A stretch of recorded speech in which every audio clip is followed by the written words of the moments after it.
Good evening, guys. Welcome to the North American Sports Report. I'm Billy DiNapoli. On Monday, December 1st, 2025, we're going to go over the football action from Sunday. We'll go over my disastrous picks, which is exactly what they were. They were a disaster. First, I'll take my comeuppance right now, take my medicine. I was a terrible 1-5 yesterday in the NFL after going 3-2 over the Thanksgiving holiday, and 4-1-1 in college football over the Thanksgiving holiday. I started yesterday at 43-44-1 in the NFL, and I went 1-5. Not good, no bueno. That puts me at 44-49-1 on the season in the NFL. We are 27-26-2 in college. Not great. We'll look at where we went wrong. Yesterday we had the Tampa Bay Buccaneers -3.5. We lost that by 0.5 point. We had the Dolphins -5.5, and they were covering the whole game until they gave up a score late. We lost that one. We had the Colts -3. They lost outright. And we had 3 teasers. The Rams and the Titans, who both lost. I thought Tennessee was starting to show a little improvement, and Jesus, with 12 points at home, I thought that they could cover that. Brown-Seahawks teaser was a loser. Our only winner, the Chargers and Bills in a teaser. Our only winner yesterday, 1-5. Well, we're going to try to do a better job than that moving forward. We were over 500 for most of the season until this past month, where we've been going back and forth. But this was definitely our worst week of the season for sure. We're going to go over all the NFL from yesterday. We've already covered the NFL from the Thanksgiving holiday, the Thursday, Friday stuff. Also, I guess you did notice that Lane Kiffin did accept the job at LSU, switching to college football really quick. Lane Kiffin will not be allowed to coach Ole Miss in the tournament, and obviously he's taking coaches with him. So Lane wanted to stay and coach the Ole Miss football team through the college football playoff, but he was denied. They told him to get lost. And as you saw him boarding his private plane with the coaches he's taking with him, the quarterback coach, he's the head coach and the offensive coach, but there was like 3 other coaches getting on the plane with him, and the Ole Miss fans were booing the ever-living shit out of him as he was getting on that plane. Somebody's trying to... Sorry, guys. I do keep my phone here on me because I do use it for data and links to the internet. Sorry for the interruption there. So Lane Kiffin is out. He is out.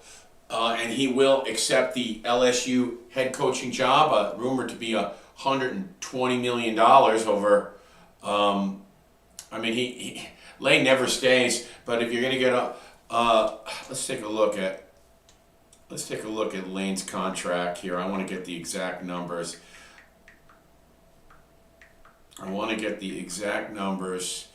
So I don't misspeak. Lane Kiffin agreed to a 7-year deal worth $91 million, $13 million per year. That is the Lane Kiffin. That is his contract. He is gone. I feel bad for Ole Miss. Their defensive coordinator is going to coach the team in the interim.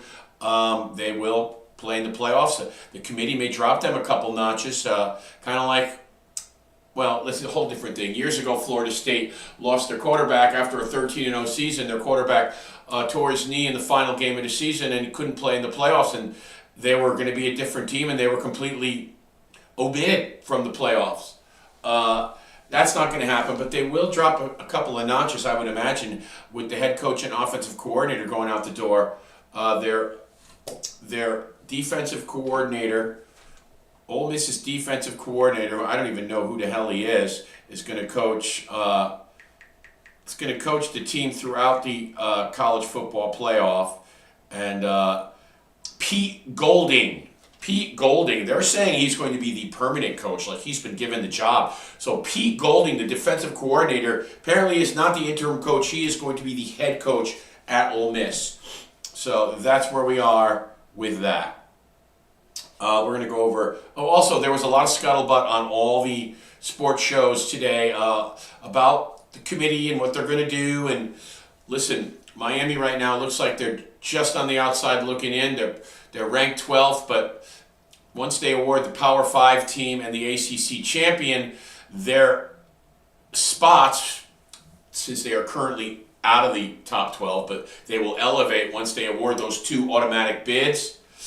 You know, somebody's got to go. Is it Oklahoma? Is it Notre Dame? Is it Miami? Now, there has been a lot of people talking about just exactly what's fair, what's not fair. Now, if you look at Notre Dame and Miami beat 4 ranked teams. Notre Dame, Pitt, and South Florida, who did finish 9-3, although they weren't ranked at the end of the season. And then, you know, Florida State was 3-1 when they played, and they were ranked. So Notre Dame's best victory was against USC, 17th ranked USC. That was their best victory. The only 2 other tough teams they played was Miami and Texas A&M, and they lost. They played a lot of scrubs because they schedule a soft schedule. Now, 4 like opponents. Miami beat the 4 like opponents, 3 of the 4 by way more points, way larger margin of victory. Only the Syracuse game was the only game where Notre Dame topped margin of victory. So 3 out of the 4 opponents, Miami has margin of victory. Miami has head-to-head. Miami has more ranked opponents beaten. I don't really understand what the conversation is, other than the fact that Miami was 12 and they were 9 going into the final week. So it's going to be very interesting what the committee rules Tuesday. And there's going to be another one after the conference championships. The conference championships will be this weekend. And following Saturday's games, on Monday, the committee will rule again after the conference championship games are final, and we'll get the final ruling either Monday or Tuesday morning from the committee after the college championship games are finished this coming weekend. So it's going to be a lot of storylines we're going to have to cover, and we don't really know what's going to happen. But I heard a lot of people making a good case for Miami today. Big guys like Colin Cowherd and Urban Meyer, a lot of big names on sports telecasts were pumping Miami and saying that this committee's got to go. They got to get rid of the committee. They've got to decide it in a type of maybe extend the playoff from 12 teams to 14 or 16, or just make it make sense. For instance, if Duke wins the ACC championship game, they're going to be 8-5. There's no way a 5-loss team should be in a tournament. So there should be an exemption where if you're tied in your interconference record and you didn't play each other head-to-head, the team with the best overall record, for sake of quality competition, has got to get the nod, meaning 10-2 Miami should be playing 10-2 Virginia in the ACC championship. You have to have the best teams in. Now, I've actually heard rumors that this would totally go against precedent, but I have heard rumors that if Duke somehow beats Virginia, there is a chance that they might not get in, that they might just give them the ACC title, but they won't get into the playoff. And, you know, that would make sense. I don't think it's going to happen, but I've been hearing a lot of scuttlebutt about that. That's not the precedent. That's never happened before, but, you know, maybe it's time for the people to step in. The committee is... I heard Urban Meyer say this on the radio today, and he said this is the only multi-billion-dollar business that is mandated by a group of volunteers. The committee are all volunteers deciding the fate. I don't know. Anyway, that's it for college. We'll find out more news during the week. You know about the Lane Kiffin story. You know about the new coach for Ole Miss now because we just gave it to you. Pete Bolden Uh, Pete Golding. Pete Golding is the new Ole Miss coach, and apparently not interim. They're giving him the official tag. All right, let's get to the NFL games from this past week. Tonight, obviously, we have the Giants at New England. This spread has risen to 7.5 now. Jackson Dart returns for the Giants, the 2-10 Giants at the 10-2 Patriots. The Patriots are going to be playing without Will Campbell, their star rookie left tackle. Will's not out for the season, but he's probably out for about 4 weeks. So that is going to affect the Patriots. Drake May will be a little less comfortable in the pocket without Will there, but we'll see how badly that affects them. But those are the main injury reports. He's out. Jackson Dart is back in for the Giants at quarterback. Games that happened this past Sunday, as we went over before, the Buccaneers defeated the Arizona Cardinals 20-17. It wasn't a pretty game for Tampa. They did what needed to be done. Listen, the Arizona Cardinals are 3-9 now, but they have been game with Jacoby Brissett at quarterback. They're in every game. They're just, listen, Kyler Murray's days are over in Arizona. They're not winning or losing. They've won some games because of Brissett, but they're not losing because of him. Jacoby Brissett was 29 of 40, 301 yards, 2 touchdowns, 1 pick. Solid game for him. A solid game for him. Baker, 18 of 28, 194, 1 touchdown, no picks. Nothing spectacular. They did get Bucky Irving back. He was 17 carries for 62 yards, just under 4 yards a carry. The Buccaneers defense played situationally very well in this game, making the stops where they needed to. They were not explosive on offense. They did just what they needed to get the job done. And listen, they're just getting back to healthy now with Wirtz back and Godwin back and Bucky Irving back, and Hassan Reddick was back on defense, and the defense won the day for the Tampa Bay Buccaneers, who improved to 7-5, back in first. Well, they've never been out of first place. They're in first place in the NFC South. They have the Carolina Panthers breathing down their neck, who are 7-6. Obviously, they've played one more game than Tampa. Tampa has another bye coming up. The Miami Dolphins improved to 5-7. The Miami Dolphins have won 4 straight and are 5-7. 21-17 was the score there. Not a good day for Tua.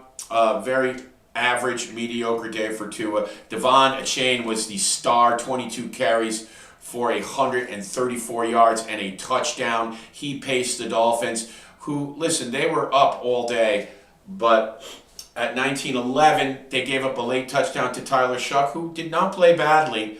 But when going for the 2-point conversion, the Dolphins had a pick 6 for 2 on the 2-point conversion, which made it was 19-11. The Saints score a touchdown. Tyler Shuck, 26 of 38, 239, 2 touchdowns, one of those in the final minute of the game, and that made the score 19-17. When they went for the tie, the 2-point conversion was picked and returned for the 2 points to seal the deal, 21-17. The Dolphins got the ball back and ran out the clock. Miami now 5-7. 5-7 after, let me see here for a second here. Did I get that right? Have the Dolphins won 4 games in a row, or is it 5? Is it 4 games in a row, or is it 4 out of 5 here?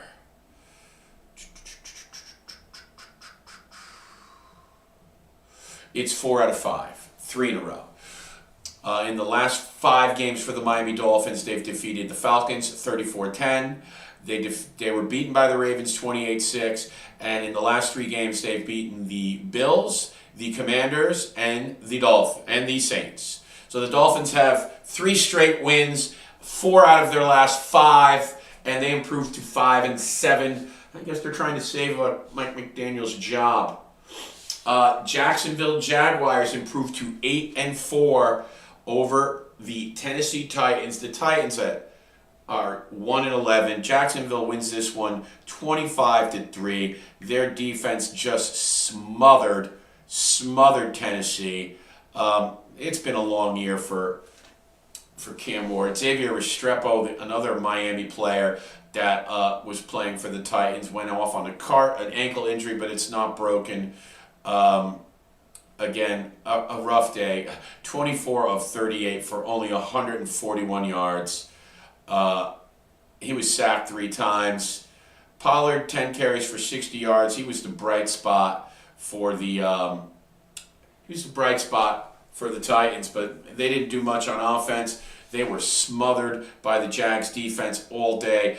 Again, Trevor Lawrence, 16 of 27, 229, 2 touchdowns, no picks, a very solid game, quarterback rating of 111.5. They didn't run the ball very well. Lawrence also had 25 yards rushing on 3 carries. But, I mean, the Jags threw it for 230 and 229, and they rushed it for 70. They didn't even hit 300 yards of offense, so they weren't ultra impressive. They just did it with defense. Again, the Jags are 8-4. They're going to the playoffs, and they don't do anything outstanding. They're consistently okay. They don't throw it prolifically. They don't run it prolifically. They do play good defense, but that's the story there. And listen, the Jags now in the AFC South. I picked them to win the division at the beginning of the season. People thought I was crazy that it was supposed to be Houston and whatnot. But the Colts are coming back down to earth. We'll get to that in a second. Another one of the games that I got wrong. The San Francisco 49ers defeated the Cleveland Browns 26-8. I got to tell you what, you got to give the Niners credit. They're so banged up and on defense, but their defense is playing well. Robert Saleh, I mean, he's going to have people after him for a head coaching job because he has done a spectacular job missing some key players this year. And, you know, obviously you guys know we've been over it with Warner and Bosa out for the year. But they have played fantastic. And listen, Shedeur Sanders, you know, it's a learning curve for him. Now, listen, I thought all the weather forecasts had a wintry mix. The weather conditions were supposed to be difficult. They were not. It was a clear day. It ended up being other than being a little bit cold, it was a normal weather day, and the Niners were not affected. Shedeur Sanders, 16 of 25, 149 yards, 1 touchdown. Listen, he didn't do much because they're not letting him do much. They're not asking him to throw the ball down the field. He did have 1 throw down the field for a touchdown. That was a nice play, but Judkins ran for 91 yards on 22 carries. The Browns did run. They did rush it for 130 yards, but they weren't that very prolific through the air. They're very conservative in Sanders' approach. And, of course, the Niners are, watching the film as to what teams are trying to do to the Browns is they're blitzing Sanders a lot. They're showing him a lot of different blitz packages and looks and trying to confuse him. The Niners did the same. Brock Purdy, a pedestrian, 16 of 29 for 168. 1 touchdown, no turnovers. Did what he needed to do. Again, the Niners weren't that overly impressive on offense, but even Christian McCaffrey only had 53 yards rushing on 20 carries because, the Browns' defense is stout. And, again, the Niners didn't even have 300 yards of offense, but they did what they needed to do on defense to bottle up the Browns, and they get a 26-8 victory. The Panthers. The Carolina Panthers defeat the Los Angeles Rams in what was one of the surprises of the day. Definitely an upset, and I definitely got that one wrong, as I'm sure a lot of you did. Now, I am self-admittedly, and you guys know this, I am not a Bryce Young fan, okay? I'm not. I think he's too tiny, he's too small. 5'9" quarterback is not the future of your team, okay? I am not a Bryce Young fan. He is hot and cold. He threw for 440 yards one game this season, and he looked great. Then he follows it up with 102 yards and looks terrible. Now, he was 15 of 20, 206 yards, 3 touchdowns, no picks, a quarterback rating of 147. He looked fantastic. Of course, when you have Hubbard rushing for 83 yards and Dowell rushing for 60, I mean, they ran the ball for 163 yards against a very good Ram defense. Makes it pretty easy when you're slamming it down their throat like that. But yeah, Young did have a great day. Listen, the Rams, this looked like a trap game for them. They turned the ball over. Stafford threw 2 picks. He did throw 2 touchdowns, 18 of 28, 243, 2 touchdowns, but the 2 picks were costly. The Rams also ran it for 150 yards. But listen, the 2 turnovers proved costly, and the Ram defense, didn't have their best day. Giving up 31 points to the Panthers when you're the Rams defense is definitely not the norm. But anyway, a great win for the Panthers. They're now 7-6, trying to stay in the wild card mix. Right now, the wild card is you got the Chicago Bears, who are and like I said this the other day, I've got to give some love to the Chicago Bears because I thought that they would eventually drop out and be a wild card, but they're holding strong at 9-3 after their big win over the Eagles on Friday. You have to give them credit. Ben Johnson has done a fantastic job. He's just been outstanding. They defeated the Eagles 24-15. As we know, we went over that. But I keep thinking that, maybe they were going to fall back into the wild card. But as of right now, if you're the Cowboys at 6-5-1 or the Carolina Panthers at 7-6, you're looking up at the 49ers, who are now 9-4.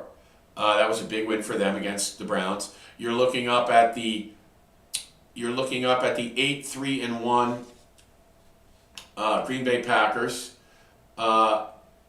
I'm sorry, wait a second. The Green Bay Packers are now 9-3-1. Let me just double check that here. After their win over the Lions, the Packers are 8-3-1. They've already had the extra bye. Okay, so the Packers are 8-3-1. They're in the wild card. So if you're the Cowboys and the 7-6 Carolina Panthers, you are chasing the 8-3-1 Packers. You're chasing the 9-3 Seahawks and the 9-4 49ers. Those are your 3 wild card teams. And the Lions, who are 7-5, are also chasing that. Cowboys-Lions Thursday night. That's going to be a big game with big playoff implications. Well, it could be the end. The loser's done. The loser's out. Okay, in other news, what did we not go over? Hey, the Jets. The Jets started Tyrod Taylor, and the New York Jets get their 3rd win of the season. They're 3-9. The Falcons fall to 4-8. I don't know if that was a helpful win. You're just really at this point, damaging your draft position.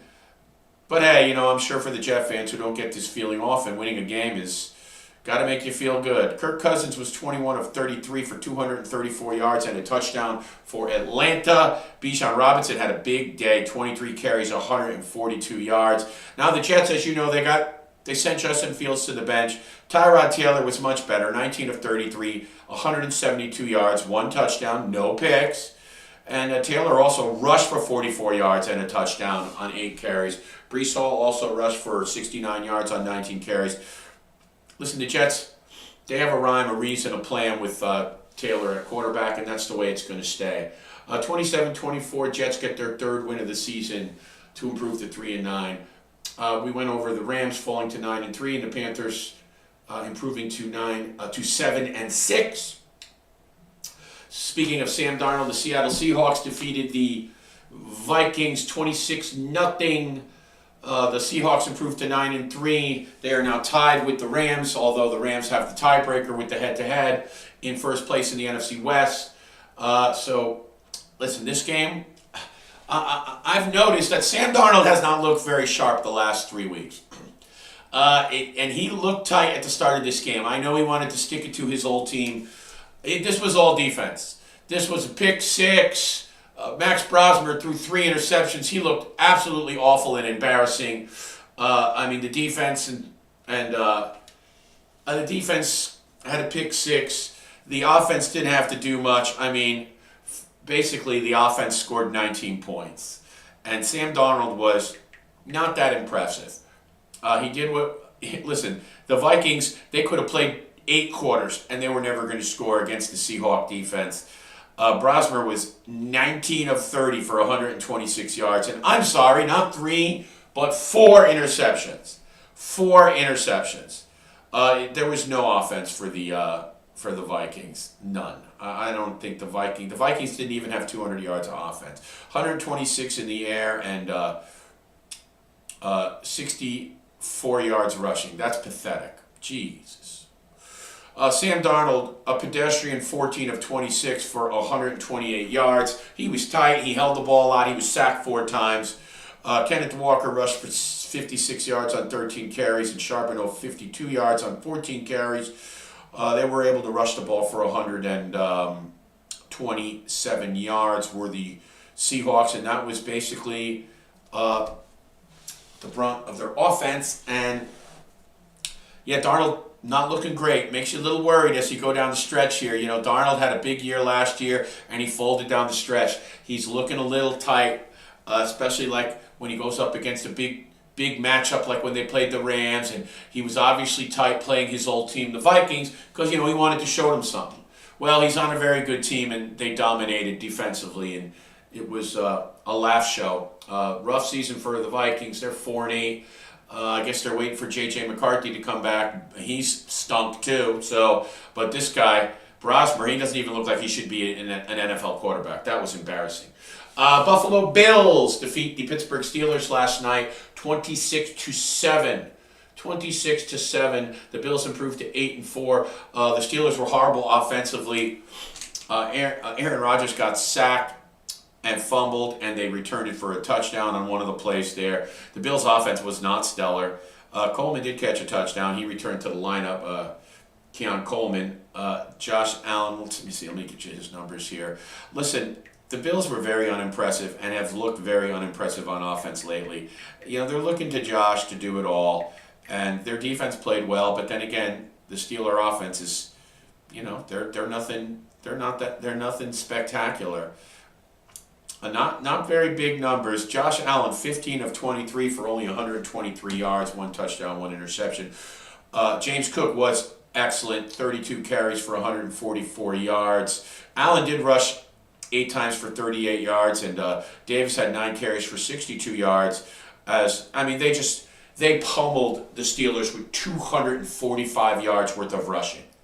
I mean, so much for the big-time Steeler defense. 245 yards rushing. The Bills put on them. Rodgers, terrible 10 of 21, 117 yards. He looked old. He looked banged up. The Steeler offense did absolutely nothing. The Steeler offense didn't even have 180 yards of total offense. So that was the story there. 26-7. They looked offensively inept. Okay. Another big story of the day. The Houston Texans have now improved to 7-5. They have won. The Houston Texans have won 5 out of 6 games. They're 7-5. They are now 1 game behind the Colts and the Jaguars for first place in the AFC South. Daniel Jones, the last 3 weeks, has looked like the old Daniel Jones. I'm sorry. Not looking good. The Texans, they are ferocious on defense. They are ferocious on defense, led by Will Anderson, and they have, in my estimation, the best defense in the NFL.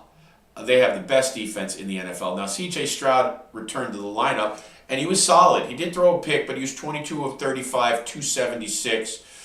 Listen, they ran the ball for about 104. Well, I'll get the exact number here. What was it? 108 yards. But their yards per carry was 3.5. So, not stellar offensive performance by the Texans.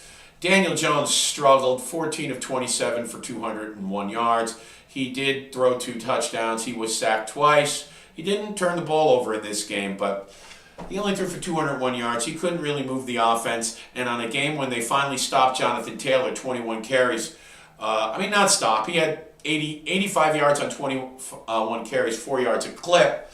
But they only ran the ball for 86 yards total. Again, the Colts did not reach 286 total yards only for the Colts. And when they've been playing against good teams, they've been struggling. And Daniel Jones, while playing okay, it's been pedestrian. And he's not going to carry your team. It's been great when everything's firing for him and Jonathan Taylor's running like a house of fire, but Daniel Jones has not been able to carry the team when they need a little extra from him. Listen, he played better than he did the previous 2 games where he was turning the ball over, but still not enough. They only score 16 points and they lose to Houston, who is, doing it with defense. 7-5 the Texans, 8-4 the Colts, 20-16 the final. What else do we have here? What did we not touch on? Did we cover everything? There's one game left. Here we go. The Los Angeles Chargers defeated the Raiders like everybody else does. 8-4 the Chargers now. They win 31-14. The Raiders fall to 2-10. Now in this game, Justin Herbert broke his non-throwing hand. It's a fracture, and he is going to have surgery. I think he actually had the surgery today, and he says, as did Coach Harbaugh, that he's not going to miss a game, that he will play next Monday night. So he is going to have the surgery. Actually, he already had it on his non-throwing hand today. He did come out, and Trey Lance came in for a little bit, but then he came back in. 15 of 20 for 151 yards, 2 touchdowns, 1 interception. Listen, they ran the ball like crazy. They ran the ball for 180 yards, led by Kamani Vidal, who had, what did Vidal have? Kamani Vidal had 126 yards on 25 carries, and they roughed up the Raiders like everybody else does. The Raiders' offense is putrid. Overall, an easy day at the office for the Chargers, 31-14. Last night, by the way, the Chargers improved to 8-4. The Raiders fall to 2-10. Last night, the Denver Broncos, they just keep winning. The Denver Broncos are 10-2. They won their 9th game in a row. They defeat the Washington Commanders, who are 3-9. And this game came right down to the end. It was a back-and-forth affair. And Marcus Mariota had his 2-point conversion attempt in overtime knocked down, and he had the guy wide open in the end zone. Listen, there's an art form to winning close games. And people used to say, oh, the Chiefs are getting lucky. Last year, the Chiefs were 10-0 in one-score games. Well, there's an art form to them. The Chiefs this year, they're 0-6 in one-score game. So we can go the other way. But the Chiefs were good last year. They're not as good this year. A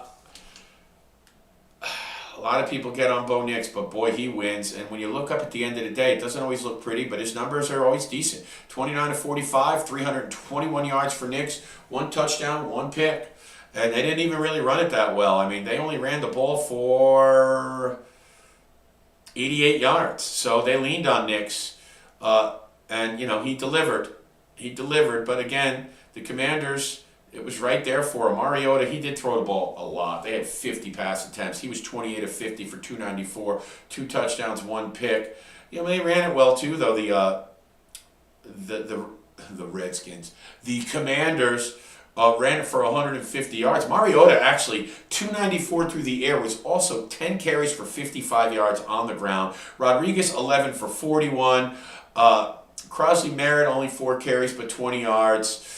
McNichols 6 for 30. They ran the ball well and they moved the ball well. This was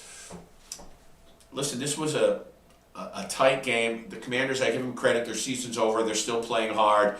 Obviously, Mariota's played good in Jaden Daniels' absence, but on the last play of the game, right there, he rolls out. He's got the guy open in the end zone, and the lineman, I'm forgetting who, but he leaps up, knocks the ball down. They did kind of read the play, although the guy did break open in the end zone. And when you asked Sean today, he said, well, we knew what was coming.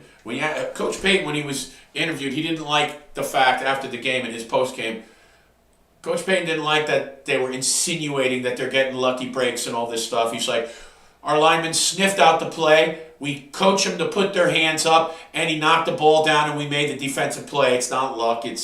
We're well coached in doing things the right way.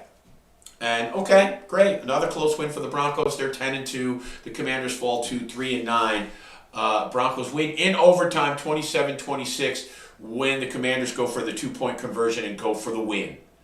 That wraps up the NFL for this week. Well, we're going to wrap it up tonight with Monday Night Football. Monday Night Football tonight. And I actually going to give you a pick on this game. Not that you should listen to me all the time after my 1-5 stinker.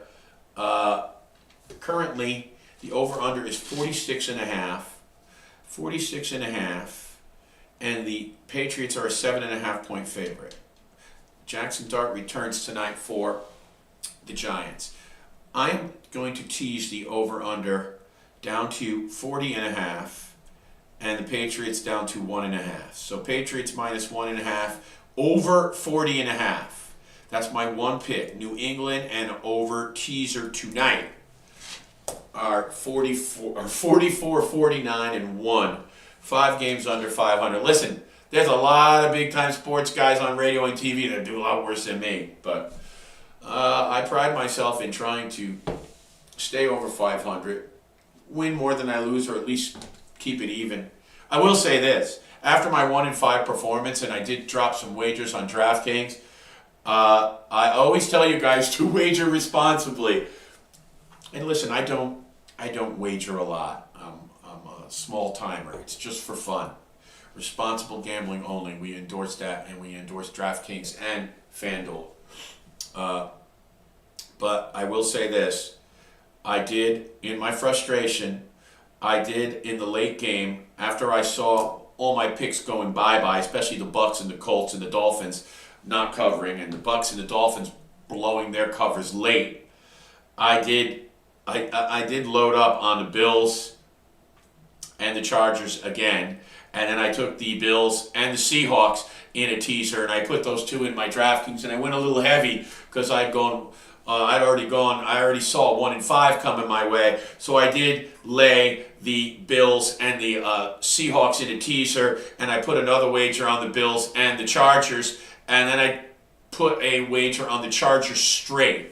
And I did chase those 3 to make sure I didn't lose any money yesterday, but on the show I was 1-5, and that's what counts. You know what, before we get out of here, we're going to, it's a light night in the NBA. It's a light night in the NHL tonight. We do have the Flyers hosting the Penguins tonight, and locally here in the metropolitan area, we have the Devils hosting the Blue Jackets. Those are 7 o'clock. 7 o'clock starts. Mammoth at the Sharks at 10. Ducks at the Blues at 8. Ducks continue to play well. Jets at the Sabres at 7:30. And that's it for tonight in the NHL. I do want to take a look at the NBA standings. We have not really touched on the NBA, and there have been some great storylines, including the young Detroit Pistons, who are 16-4 in the Eastern Conference. The Knicks are 13-6. The Raptors 14-7. The Miami Heat playing well, 13-7 with their youngster Khalil Ware, and they have done a good job now that Bam is back.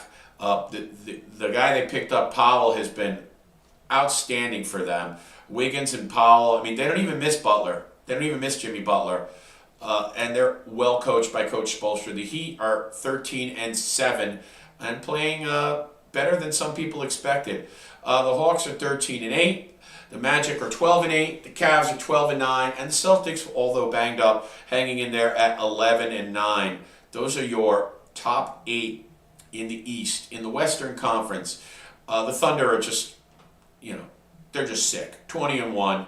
They're looking for an all-time NBA record as far as wins-losses goes. The Los Angeles Lakers, who've done most of it without LeBron, 15-4. Austin Reeves and Luka are just playing out of their mind.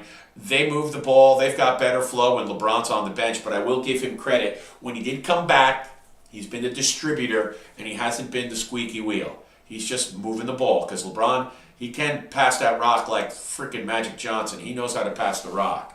Not trying to compare him to Magic Johnson, though, but LeBron is a great player, okay? He is a great player. He is all-world. I'm just saying he's not Michael Jordan.